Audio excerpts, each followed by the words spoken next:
Hello, today I'm in Honda Jazz. In this video I'll show you how to activate cruise control.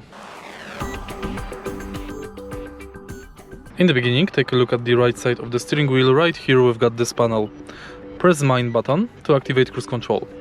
Now accelerate to desired speed, then press Set button.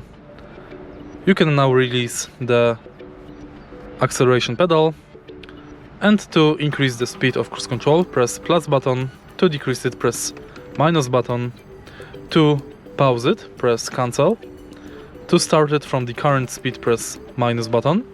And to start it from the first set speed, press plus button. To disable cruise control, again press mine button. If you find this video helpful, please leave like, comment and subscribe.